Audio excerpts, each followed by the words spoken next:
And that would be the Mercedes slash VW dealer for Waterford, Ireland.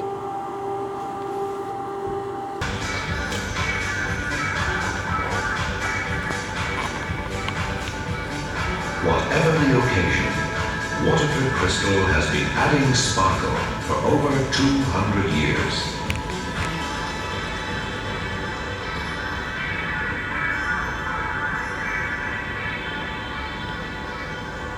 In 1783, George Washington was leading America to independence. In Germany, Beethoven was publishing his first compositions. In Britain, James Watt had just perfected his double-acting steam engine. While here in Waterford, George and William Penrose founded their Crystal Manufacturing Company, establishing standards that have been the benchmark for quality crystal to this day. Enjoy your tour, sir. It's a comedy. All this off, you missed it. Okay, ladies and gentlemen, if you want to follow Serge through these doors here. Also shape it using wooden tools that we make here. When a piece has been shaped, it will be placed onto a conveyor belt to see moving at your feet. This takes the pieces away to cool to the annealing oven. It can take a number of hours depending on the size of the piece, because if they were to cool in the open air, the temperature drop would just be so sheer that the pieces could shatter. So you'll see all this for yourself, and it's very visual. But here on the right you have just a picture to show you some of the old furnaces we used to use. One day of the week all production would have to stop so these furnaces could be changed. So they're very costly in time and effort. But the new one we have is electrically powered and it's on a continuous melt system.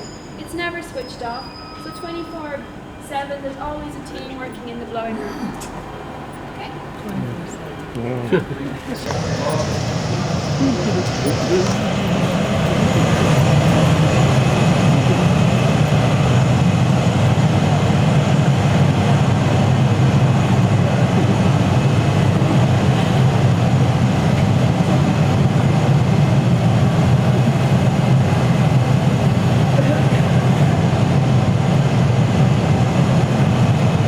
Okay, you can just ignore the no flashing lights.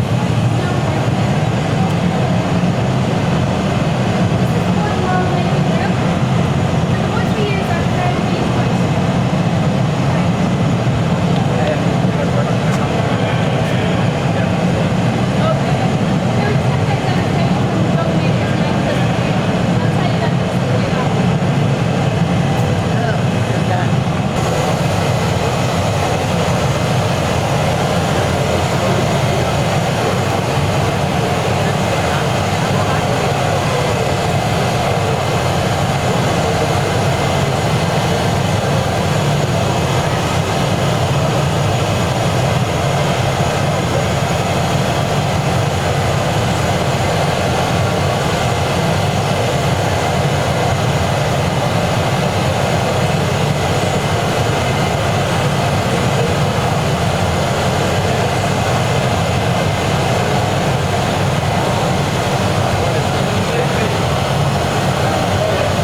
was afraid of that.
Beautiful, isn't it?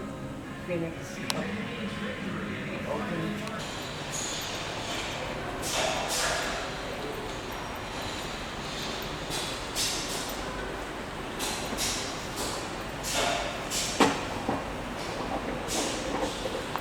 Okay, you would have seen in the blowing room the pieces were placed on the conveyor belts to take them away to cool.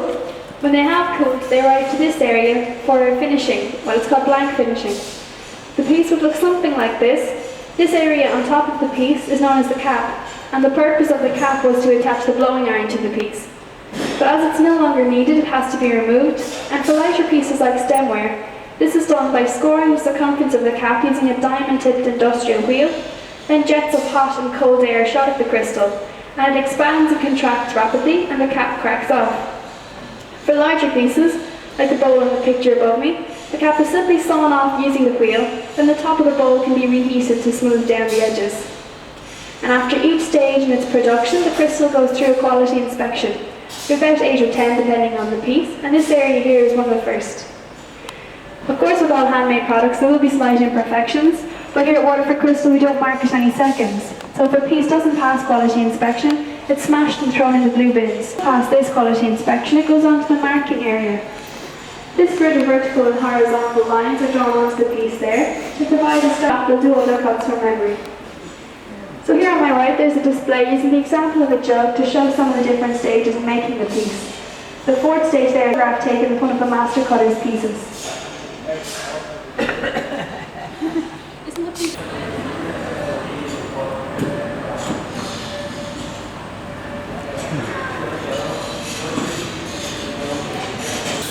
These photographs will be on display at the end of your tour in the lobby of the Visitor Centre, and if you like what you see, will be available for purchase. What I'd like you to do now is break up into smaller groups, whoever you're travelling with. We start at the top and work our way through.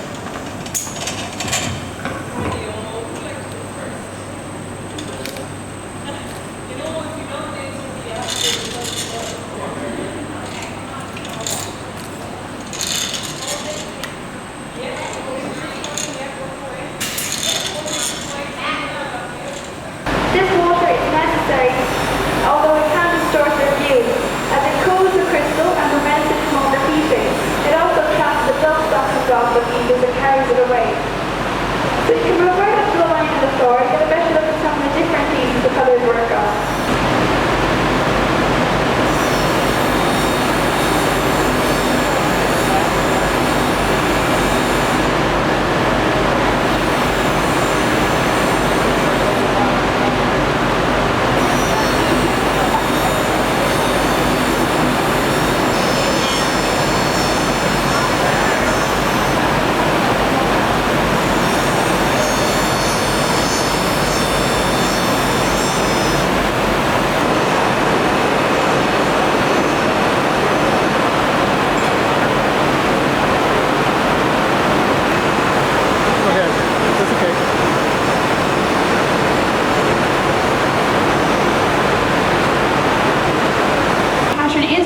The piece. That's because a lot of the design of these pieces is quite unique, and it might be something that's different from a normal production pieces that the cutters haven't learned during their training. Some quite unusual pieces like the bowling pin or the cowboy boot here that aren't for normal production. In the display behind you, you have the seahorse pattern, but the large glass in the centre is the Liz Moore cut, and that's one of the old ones. It's 53 years old, and the inspiration for it came from a castle in the area of Lismore. It's the upright cuts on the top of it. The piece holds fast quality, which means that you won't get paid for the piece. Here, it's very low. You will get the water is very poor because it has absolutely none. If you put it on our hands, the thing will demonstrate absolutely. We'll take you for a few minutes, have a look at the better hands.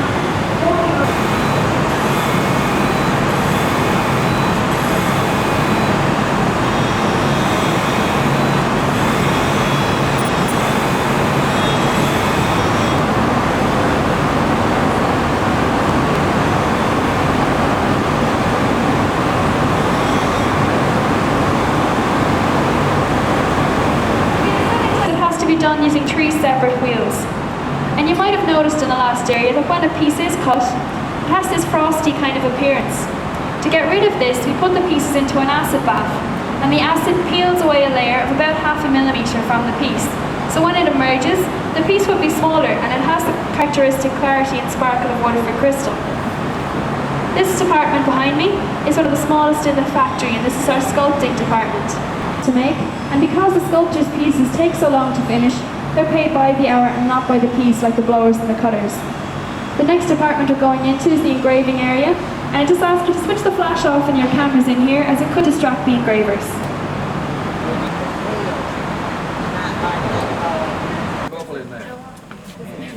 That can just be sometimes they find it in there. No, that's a big book. Yeah, well, if you use it's just you get them in some of the glasses.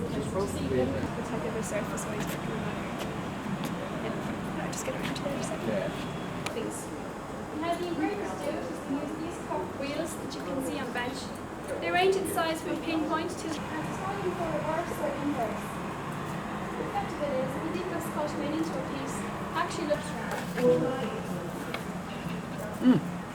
That wasn't good. How long does it take to do that? Just about 4 or 5 hours. That's all? Sorry, finished one. Yeah, about 4 or 5 hours. I would have thought even longer. Wow, that's beautiful. Oh, It's in the cave there, it's Celtic there. wow. Beautiful. Just beautiful. Wow. Oh man, that's nice. In the war from all that's What?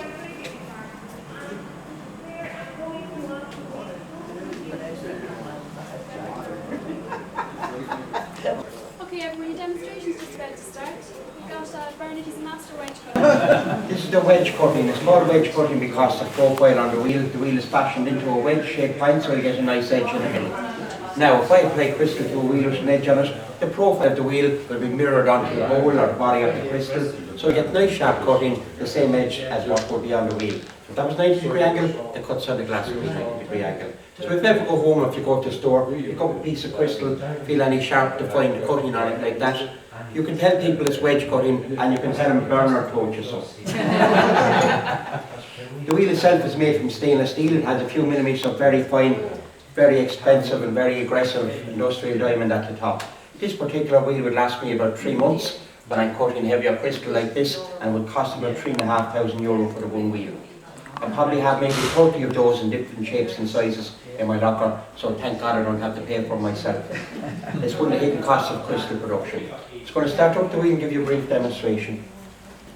Before I do it, to show you the marking on the glass here, you might have seen the ladies putting the marking on the glass. Some people say they put the designs on the glass. They don't. We put the designs on with the wheels. All we need is a rough correspondence shows where to start and finish the cut, and we memorise the pattern ourselves. So what I want to show you is how it goes from this to this in just a matter of seconds. Okay?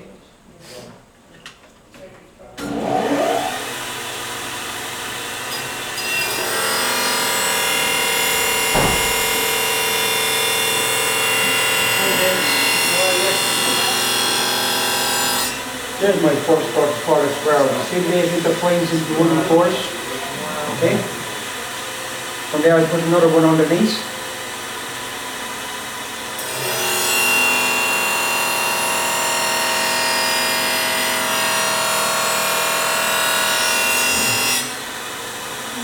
Now I use that. You live off, right? Probably is. I use that as a basis for my pattern. I keep all my cuts inside this panel I just created. Hold the glass 45 degree angle to the wheel, make some incisions.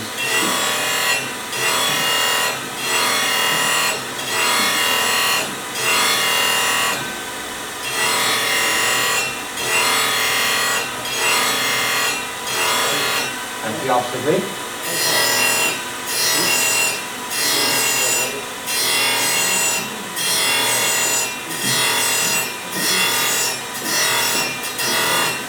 And that should give you nice even diamonds on a crystal like that. Can you see that? Yeah.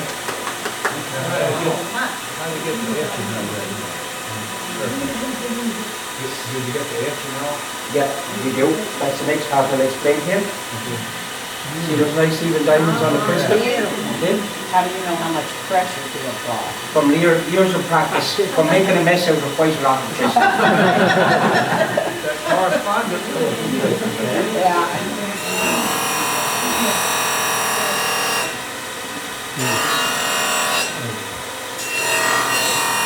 As the lady asked me here, it all has to do with pressure. If I press hard, the cuts will be heavy, and if I press too hard, I just put a hole in the crystal, which my boss don't recommend. Now I just cut this area of the glass. See the way the pattern starts to take shape. Okay? Yeah. I would work the whole way around the piece. I would then take down that wheel. And I put a very rough wheel, like to work with this area of the glass. These are called scallop tops. This bowl will have a nice scallop top like that. So use a very rough wheel. Rough means vibration, vibration means cracks. So cradle the glass very tightly. Our hands absorb the shock and the vibration. We go from left to right in that fashion until we get that profile, only using our eye as a guide. When it's finished, it should look like the petals on a flower when you look down along it. See that? It's then visually inspected by quality control. Okay? There's 394 individual cuts on that. Every cut has to be perfect. Quality control are very meticulous, methodical about how they check the glass, so you, as customers who work for Crystal, get the best crystal money can buy. So it's not 100%, we don't get paid. It's as simple as that. How many different wheels did you have to use for something? How many different wheels? 1, 2, 3, 7. Yeah. So when the quality control check it, if it's not 100%, we don't get paid. So we have no basic pay here whatsoever. So it's slightly different names for the quality controllers here from time to time. On the verification that it might be rejected, can it go back in the furnace? Or? It can, yeah. This could be part of a chandelier or a salvo tomorrow. Everything is recycled here, even the dust off the crystal is away there, just the skin of the glass maybe half millimetre each side, and it comes up like this, crystal clear. What is that pattern? This is the seahorse pattern, okay? It's about 18 years old, and the seahorse is in the water with coat of arms. That's our trademark. Okay? Will you work on the same pattern for a week or so? It crack up, literally. My main diet is heavy crystal. I cut heavy crystal, maybe 1 unit of heavies and another unit of heavies. Maybe about a Thursday, then my arms and shoulders get tired. I work on some stemmer, but you just couldn't work on the same pattern all the time. They have crystal at home and it was much sharper, and why is it not so sharp now? Well, that's because crystal is more user friendly. We found from years of research that people were damaging crystal very easy when it was very sharp. They were knocking together and chipping, and what we do is we lower the profile of the wheel about 3 or 4 degrees, and we also left it in the acid just a little bit longer to take that sharp edge off it, so it's much more user friendly and much more durable now. So what you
there, just call out where we're going to go today. I'll give you a minute to get your map. So we're in the Kilkenny area now. And let's see. Nope. Let's go to webbounds to outdoors.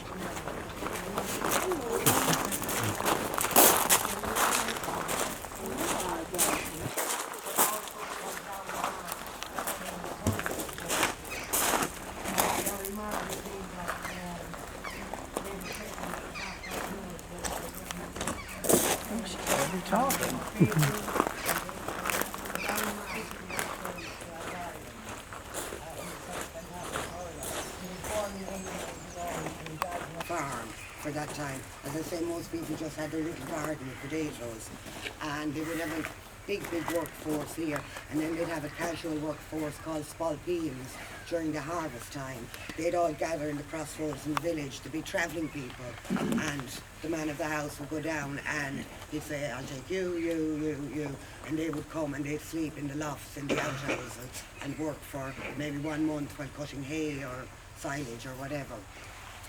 What else can I tell you? Kelly, you're going to the castle in the afternoon, I think, and the castle in Kilkenny is owned by Butlers of Ormond.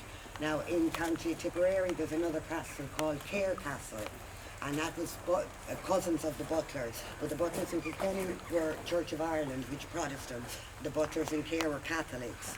And the Kellys that owned this house were related to the Butlers. So if you get to go to Cahir, there's the castle, and there's a little house called Swiss Cottage, and the Earl of Cahir was actually baptised, christened in this house. You'll see in the little oratory upstairs.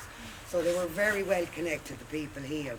And how Mars came to be, at that time there was no AI stations, artificial insemination for cattle. So there was Mars in a place called Cloneen in County Tipperary, and they had a very good bull. And William Marr came to this Kelly's house with the bull to service the cows, and there was one daughter in the house called Mary Kate Kelly, and they fell in love and got. Then William Marr had 2 sons, Henry and James, and Henry was Lowry Marr's father, and Henry had 8 children, and one of those was Lowry. who was the famous hurler. So if you'd like to come into the house now, and I'll show you the house. Is that his bicycle over there? That's my bike for going up and down.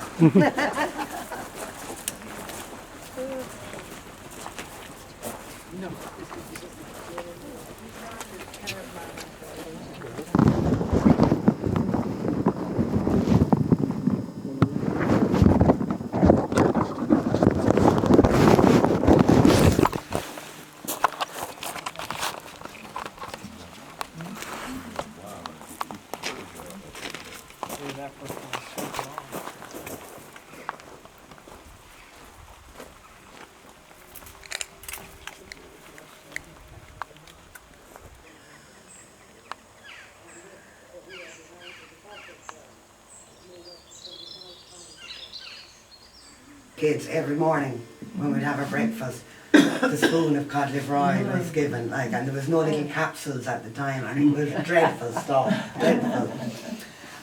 This here, does anyone know what this is, or have they seen anything? Can't see it. Pardon? Can't see it. Thingamabob. Now, Kilkenny had a coal mine over in Castlecomer, which is it's a town about 15 miles from here. And the only other coal mine would have been in Arigna, up near Sligo. And it wasn't good quality coal, it was the type of anthracite. But because Tullaroan was so near Castlecomer and the whole County Kilkenny, you know, was quite near a coal mine, everybody around burnt coal, whereas up in the west and down the south they burnt turf or timber. The poor people would go to Castlecomer with a wheelbarrow and they'd get the coal dust, you know, the black dust from it. They couldn't afford to buy the lumps of coal. A house like this would bring a horse and cart and they'd buy the nuggets of coal, but they'd also buy a cart of dust. They'd bring it home and they'd have horses on a circular rope going around like that. They'd mix the coal dust with what we call yellow clay. It's a kind of a tacky type of clay found around here, and it's slightly yellow in colour.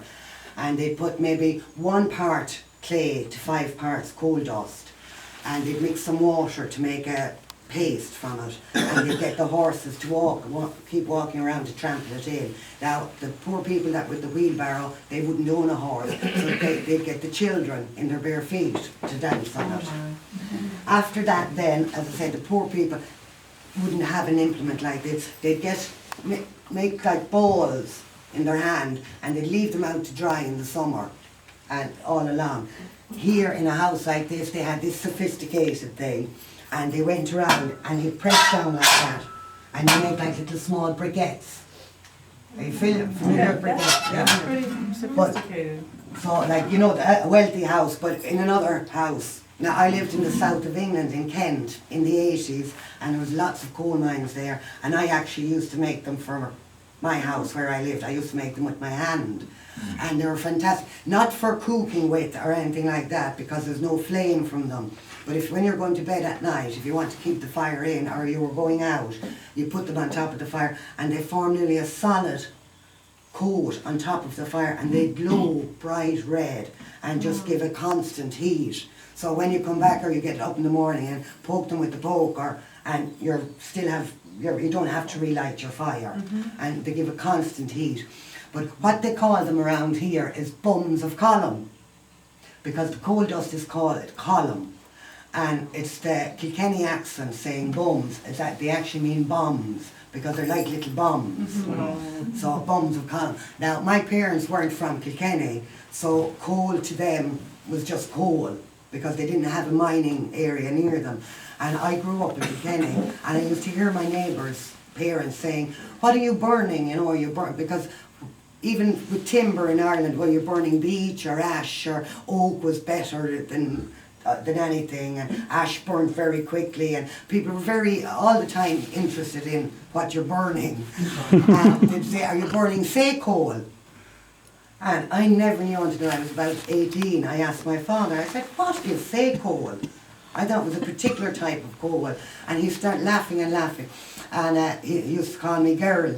And he said, girl, the reason you never heard it in your own house was because we didn't come from a mining area, so coal was coal to us. But in Kilkenny, say coal was coal that came across the sea from either England or Poland. Sea coal. But the accent, say coal. And whereas where my parents came from, just coal came from somewhere else anyway, so they never used that expression. But I thought it was a particular type of coal, say coal, but it was the accent, and it's the same with the bums of column. So,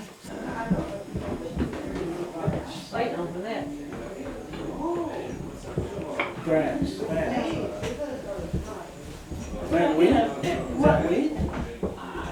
I'm not sure. They tell us all about it. Same with that Waterford stuff. That guy could make. peas, turf. That's all turf. And you see, they used the sugan ropes again to tie it all in.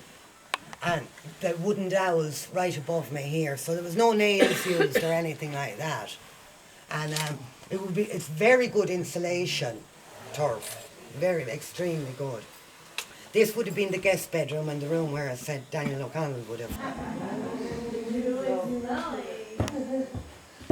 Now those jugs and basins, in a house like this, every room would have had one. There were most houses would just only have an enamel. So these were very fancy to have. Familiar with the four-poster, and it's called a half-tested just because it comes out that far. So again, it shows their connections to have something like this. That's a papal blessing. Yeah.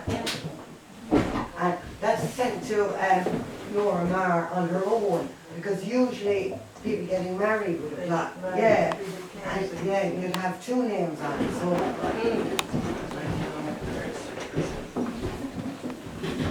this is actually Larry Marr's bedroom now, where he slept.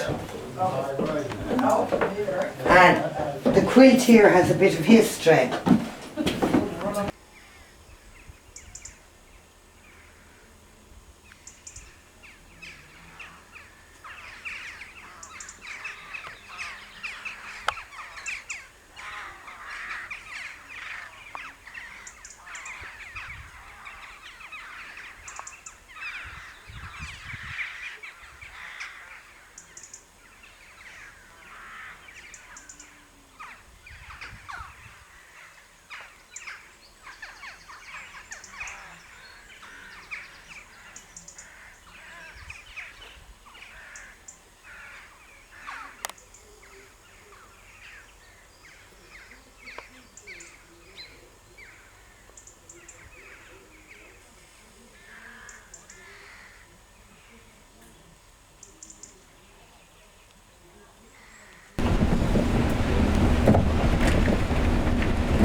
Do you pump your own, or do they come out and do it for you? 95% of them you do it yourself.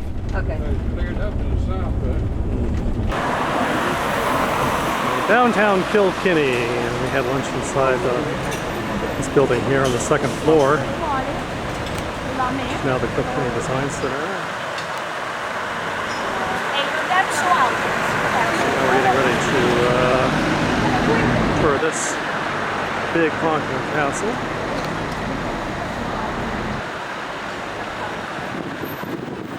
Our group.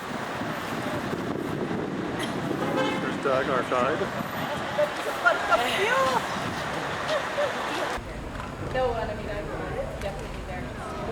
Kilkenny Castle.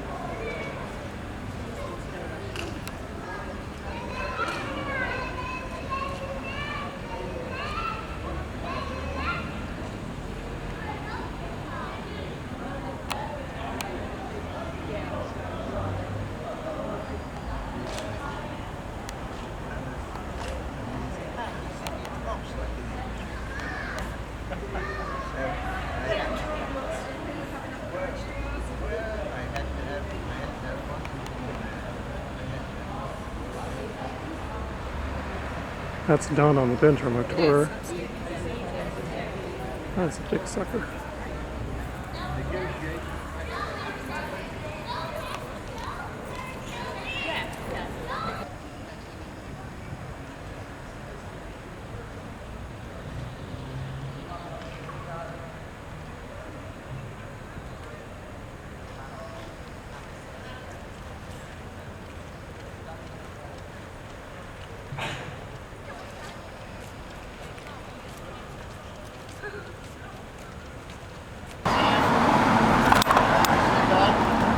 Hey. This is slippery. Yeah. I'm the one with the gum shoes today. So we went this way and we're looking around. We're not sure where it's looking.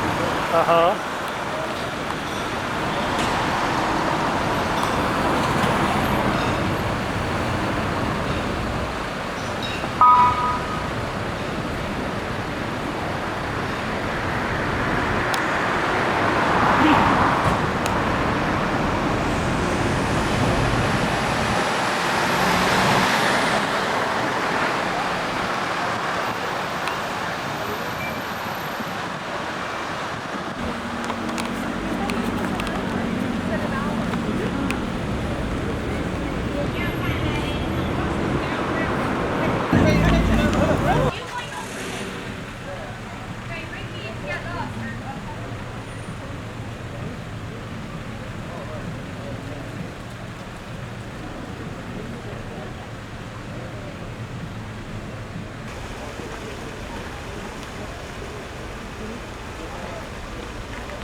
And there's a bride and her bridesmaid.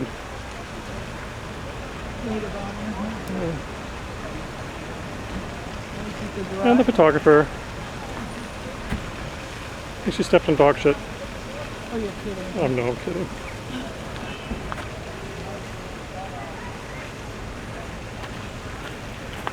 That's the top of my mom's head. Here's the best man.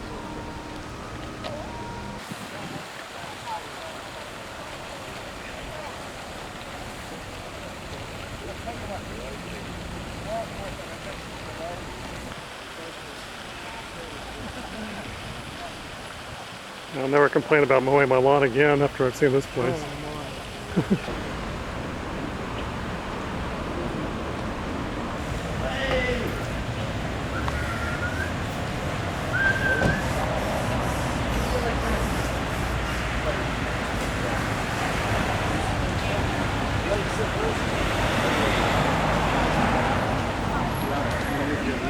For dinner.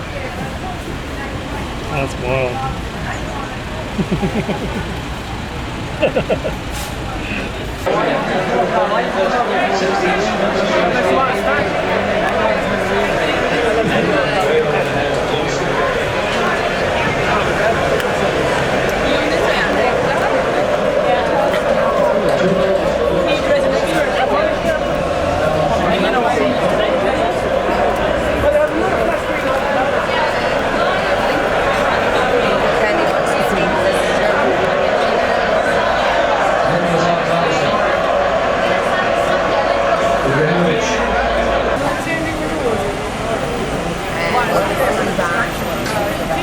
the World Cup is going on. Alright, birthday boyo. You look in the Yeah. Who are these strange people? They're very strange. If there's a pedestrian walkway, you go down right, turn left, and then you can go on the other side. It comes back out on High Street. And that's the road back to Castle. Yeah. Yeah, you go through that pedestrian street, and when you get kind of to the end of it, you sort of go around to the left, and you come back up to High Street and come straight back High Street. It's interesting. It's different. It's cute. All right. Thank you. It's not anything the most unusual thing you've ever seen, but it's cute. Worth a shot.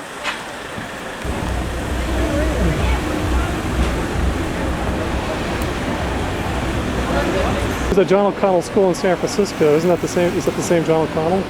I doubt it.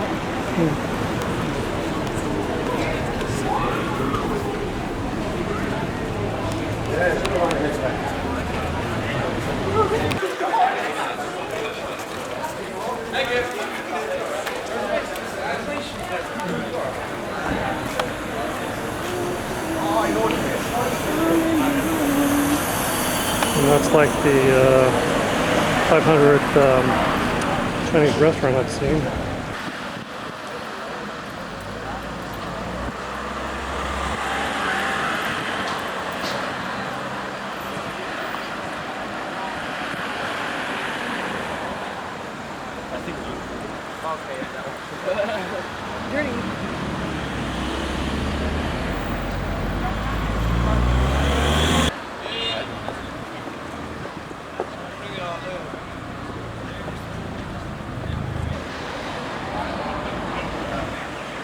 Okay, it's a corny shot and everybody does it, but you know, it's kind of hard to resist.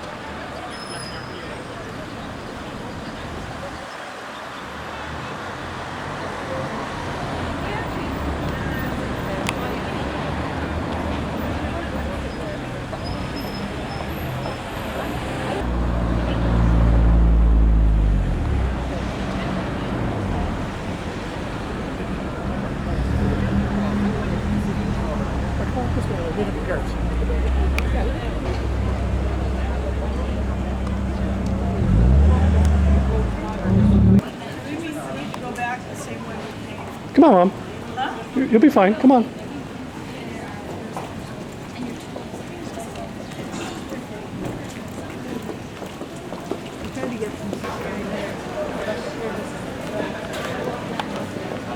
Watch in here for a second.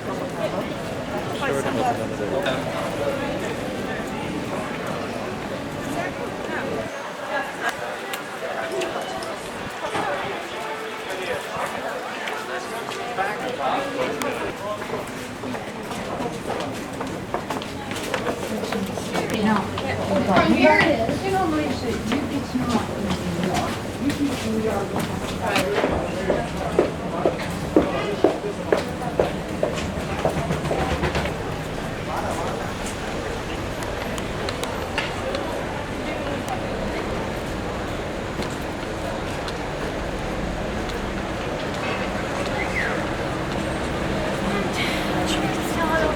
It's so hot, and you can't find it.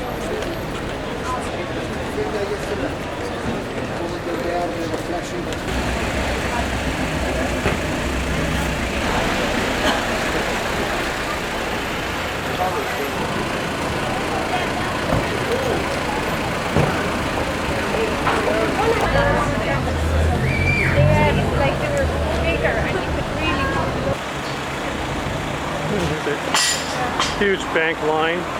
Apparently there are 12,000 Harley Davidson enthusiasts in town today from all over the world. And this is a town of like only 9,000 people, I hear.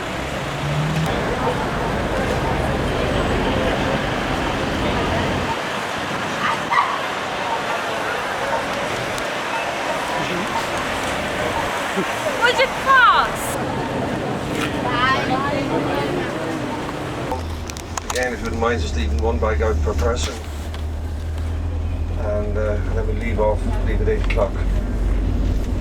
Nice hotel, isn't it? Yes. Lovely hotel. Irish naval vessel is still there. I was thinking about the optionals there. Dinner's at 7:30, so if I position myself in some quiet corner, or maybe the lobby, or perhaps even the bar, somewhere it's fairly quiet, maybe you'd like to come down and fix up with me for the optionals. Would that be all right? So I'd be there, say, at 6:45, and that way we can operate until dinner time, 7:30. And if you fix up with me now, just to repeat the method of payments, you can use your credit cards, your American Express, Visa, MasterCard, no problem. Traveller's checks, as I say, just sign it twice and I'll fill in the blank bits. Or give me dollars, or euro, Japanese yen.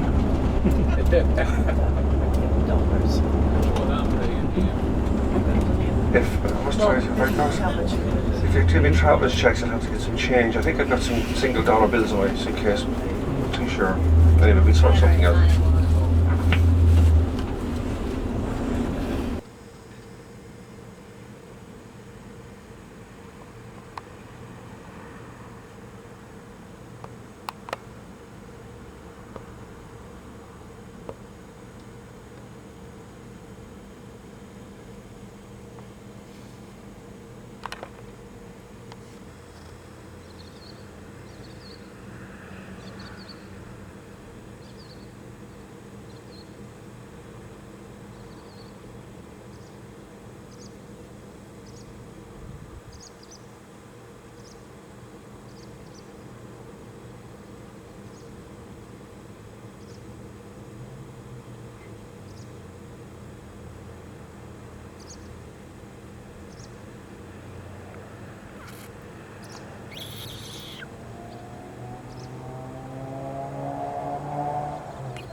And this is our hotel in